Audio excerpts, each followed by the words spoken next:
Hello everyone, what's up? Prince1215 here with another video review. Today I'm reviewing Transformers the Studio Series Decepticon Stinger from Transformers Age of Extinction. So here's Stinger, but first let's take a quick look at the box. So here's the box, nice big thick box. Here's Stinger on the front. This is from the Studio Series. It is the second toy in the Deluxe class. There's his name, Decepticon symbol for ages 8 and plus. Of course, that's just a suggestion. I have to put on there. This is made by Hasbro. It's from the movie Transformers Age of Extinction. It says Transformers along the side. It is from the Transformers Generations line. And also, this is also made by Takara Tomy. So, the Americans and the Japanese getting along. That's very, very nice. On the side here, it says that this is the second Studio Series toy. It's a Deluxe class in several different languages. Over here, we just have Stinger again. And on the back, we have some little details. Big screen inspired scale detail backdrop. He's a Decepticon, Transformers Age of Extinction, Decepticon Stinger from the Hong Kong Pursuit. Here is the toy. Short bio, Decepticon Stinger materializes into a merciless man-made warrior. This comes with a backdrop, more on that later. Here are other toys you can buy. Don't eat the pieces. And that's pretty much it for the box. So, here we go. Stinger. Now, this is pretty cool that we have Stinger because, with the exception of like maybe a one-step changer, if I'm remembering correctly, I think there's like a one-step changer. But other than that, we did not get a toy for Stinger in 2014 when Age of Extinction came out, which is very weird. And it doesn't quite make sense because obviously, since there was, like I said, there was a one-step changer or something, because I know there was a Stinger toy, but there was not a Deluxe class. So there wasn't a problem with the licensing for the vehicle to appear in toy mode. They just didn't make one, which is weird. And considering that toy line only had 2 Decepticons to buy, and the rest were Autobots or Dinobots, you know, goodness, they really could have used some more Decepticons at the time of that film being released in the toy line. But better late than never. 4 years later, here is Stinger. And let's move the camera down to get a better look at him. Here he is in his vehicle form, which is a Pagani of some sort. I don't know the actual model of the car, but I know it's Pagani, and it's like the fastest or the second fastest car in the world. So that's pretty neat. So he's got a nice red and black paint job with a nice accented, if I can get the camera to focus. Focus. There we go. You can kind of see it better now. With a nice purple Decepticon symbol right there on the hood. I really like the way that looked. It's not accurate to the film, but it looks too cool for me to really complain about it. So yeah, He's a very, very nice looking toy. He has a great looking vehicle form. On the bottom here, which is something I'll touch on here in a minute, are these kind of whatchamacallits. Don't really know what you want to call these. They're just made of a flimsy rubber. So that's how you store them in vehicle mode. But it really does kind of look funny when they're stored because 2 of them do kind of poke out from underneath, so we'll just take those off and move them to the side and place them back down here like so. One thing about this figure is that there is kind of an option, a certain option when you're transforming him, is that this piece right here, which ends up on his back in robot mode, it can go one way or the other when you're transforming him, and depending on which way you put it, so let's flip that around like that. I don't really know if I've changed that much, because as you can see, depending on, well, maybe I had it kind of right the first time.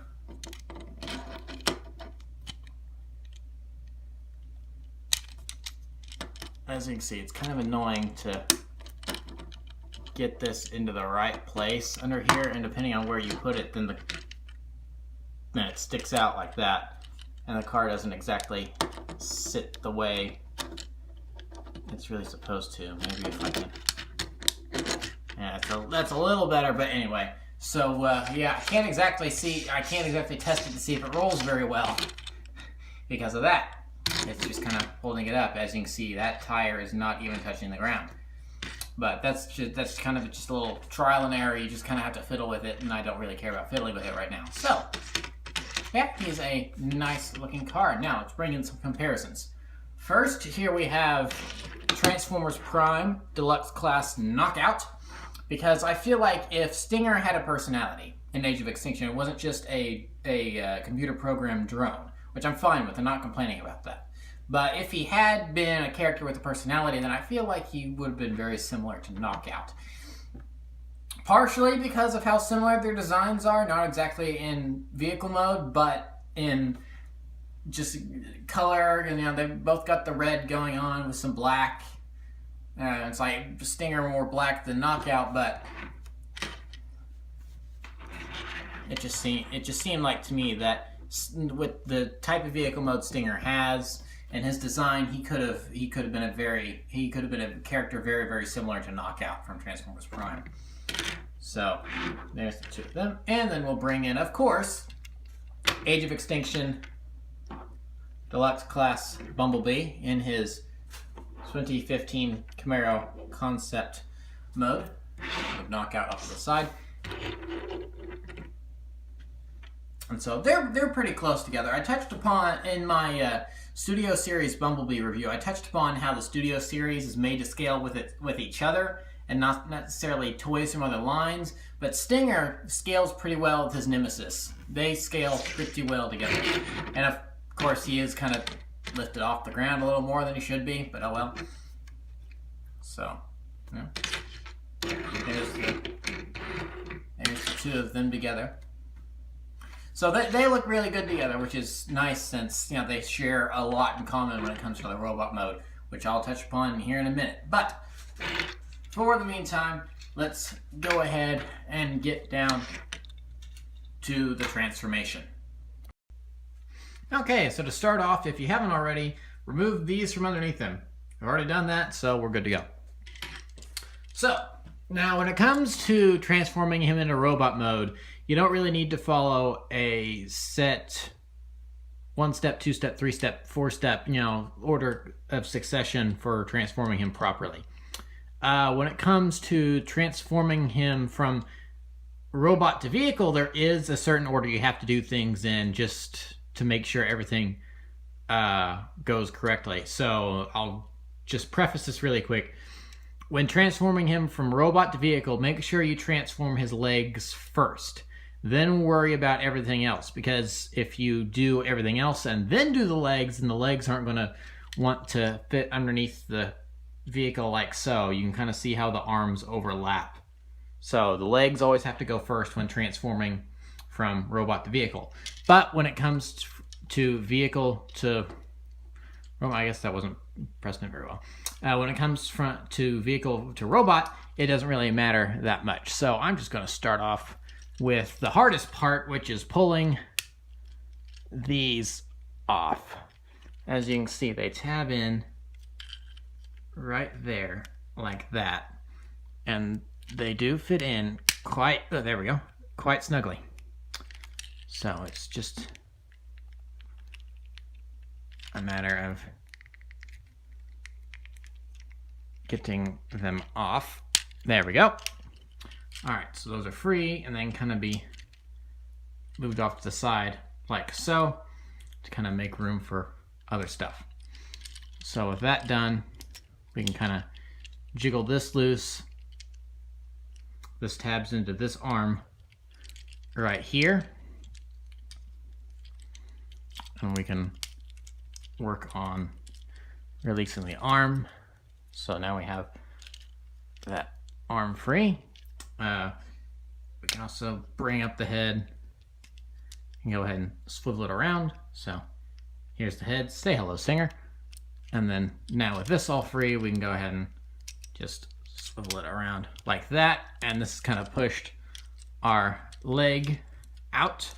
So we just take the back of the car, swing it in back here. That will just kind of nestle into place, and then we can bring the foot up. So there we already have a leg done, and he looks a little wonky right now, but we shall soon get to where he's not. So just pry the rest of that away. Do pretty much the same thing here. Just gonna make sure everything is easy to move into position, and then we can just plug this back down. And then we come to the other leg. We make sure this is detached. Same thing with the leg here. Flip it around.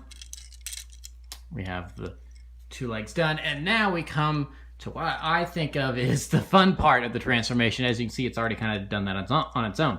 So right now we have a big spaghetti man of a robot. So then to finish off the transformation, we just point. We have this piece right here on a hinge. We just push it back. And we just bring this down like so, and you'll hear a little click. So now we just position this out of the way. Make sure that's not restricting anything.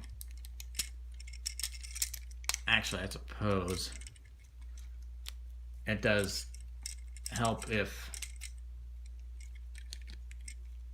you get it swung around there before clicking it in. All right, so we've got that.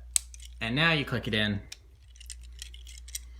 So then we can swing the legs down and work on these arms a little bit.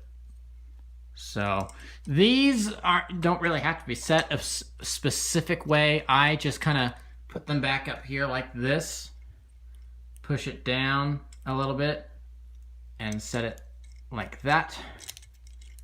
And then to form his gun here, we just swivel this around.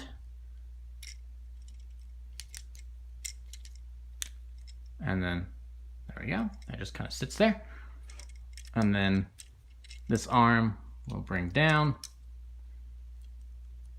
Swivel that, push it back. There we are. Just position the head a little bit. Work on his legs. Make sure we get him standing properly. All right, we have that. Now we come to the interesting bit, which can really be done pretty much however you please, depending on how you want things positioned. So as you can see, you can turn these pretty much in any different direction you want. I kind of have them positioned up on here, and then we take our 4 of these and just plug them in.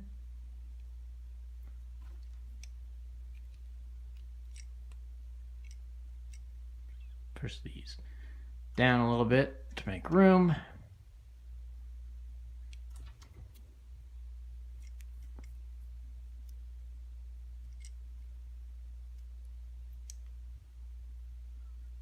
Position that a little bit. And work on making sure he looks good.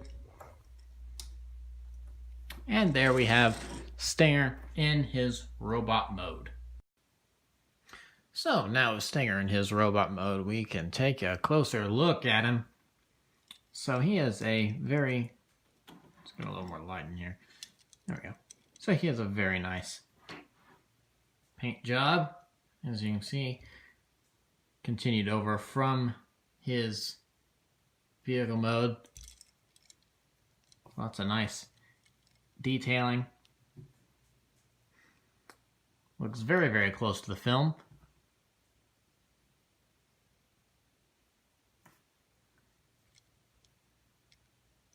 One thing I do like about this figure is that, except for a couple places, like behind here on his, behind his legs, and then when you're looking at him from back here, and of course up top here, there aren't really too many visible, obvious places where the car parts are, because even though that's a thing with a big thing that's supposed to be a big thing with Transformers, is that, you know, you're supposed to be able to see, usually supposed to be able to see, you know, the vehicle parts on them when they're in their robot mode, because they transform into them. the Stinger and his other KSI drone buddies, they're a little different. They weren't really Transformers. They were Transmorphers, which, was a purposeful story idea, visual storytelling idea to show that, we as humans hadn't completely cracked the code of how to make Transformers like we thought we did. We had to cheat by making them morph from one form to another via the little cube thingies, which I thought was a nice touch. It's like they're not real Transformers, which kind of insulted the actual Cybertronians even more. So, so the toy retaining that you don't really see too many car parts is a nice touch, I feel. Now, one of the kind of iconic, for lack of a better word, features of Stinger is that he does have the big arm cannon, and so it is represented right here. It's just basically the top of the car, the roof of the car, and of course that folds up very nicely to form his cannon for him to display on his arm. But if you don't want to display it on his arm, then we can simply swing it around like so, and then, well, it's still kind of on his arm because it's attached there. You can't take that piece off, but it's not as obvious now. Of course, I like to have him displayed with his weapon. Oops. With his weapon out. There we go. So, and then as you saw me fiddling with a moment ago, that is kind of my one complaint about this toy, is that these things do really come off pretty easy, which is annoying. But it's a minor annoyance, so it's not really too much to gripe about. So yeah, that's pretty much it for Stinger. Let's get into some size comparisons. So then here he is with Transformers Prime Knockout. Surprisingly, Knockout's actually taller than Stinger is I mean, that's where Stinger's head is. Knockout's a good head taller, basically. And of course, like I've said before, the Studio Series is made to scale with itself, not with toys from the other lines. So I'm not really that upset that he's a little smaller than Knockout, which is a pretty small toy to begin with. You saw how small his vehicle mode is. But of course, Knockout does really compact into his vehicle mode. So I did review him a long time ago, but I reviewed him in like 2013, so it has been a long time. But I really like that toy. So there's Knockout, and now we will bring in the Last Night Deluxe Class Wave 1 Bumblebee, since he's the exact same as this, just with a different paint job, so I don't have to transform another toy. He has better paint now because I added some paint to his lower legs and toes, and it drastically changes this toy. It is much improved now, and I really like that. I'm okay with not having the Wave 3 Deluxe. I'm satisfied with that one, even though it's not accurate to the film, because I think with that little splash of paint there on the legs and the toe and the two toe pieces, I think that looks really good. But I'm not reviewing this toy right now. I'm reviewing this one. So as you can see, Bumblebee is just a little taller than Stinger here. Not quite a head taller like Knockout is, but he's a little bit taller. So let's go ahead and move Knockout out of the way. Scoot B back in there, and you can see the design similarities because Bumblebee does model himself after Stinger here when he chooses his new form.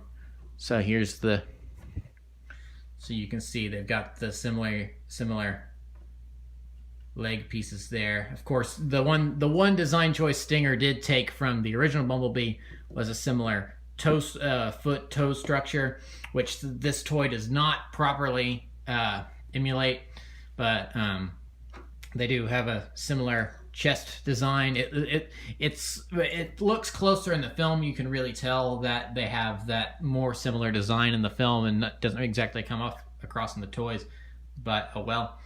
And then of course they've got the two pieces of the car up there on the shoulders.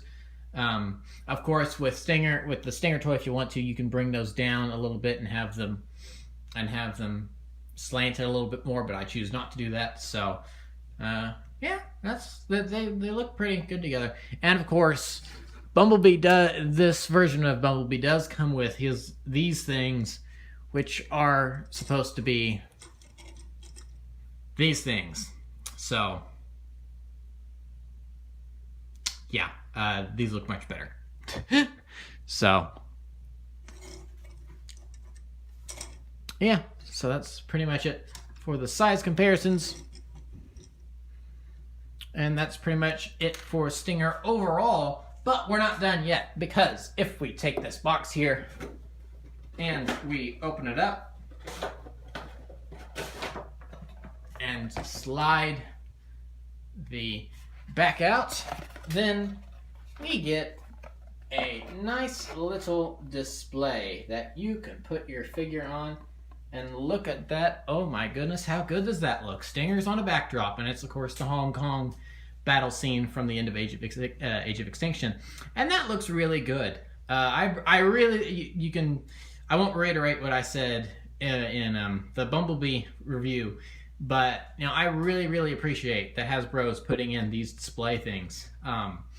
Because while I don't use them for my display here, you know, in my studio, when I first got Stinger specifically, I had him. I purchased him when I was still away at college for my sophomore year. So I had him displayed on my desk with this backdrop, and that really made it look very nice. And I really enjoyed having him displayed that way until I was able to bring him back here and put him on the shelf with the rest of my stuff. So yeah, so that's pretty much Stinger, backdrop and all. I would highly recommend this toy. This isn't like Bumblebee where he's got that one fatal flaw that it's like, well, if you can look past that, then I'd recommend him. No, he is a solid recommend. His robot vehicle transformation can be a little tricky with having to make sure you do the legs first. But overall, it's actually a pretty simple transformation, and it's quick and easy to do. You just got to make sure to pry off the two headlight pieces, which can be a little difficult. But other than that, he's a pretty simple transformation. He looks great, and it's nice to finally have a toy of this character since we didn't get one in 2014. So yeah, I recommend him. I think he's a good toy, and that means that's pretty much it for this video. So remember to like, comment, subscribe, all that great stuff. Remember to follow me on social media, on Twitter and Instagram. Those links are in the description below. I'll see you guys next time. Thank you for watching, and goodbye.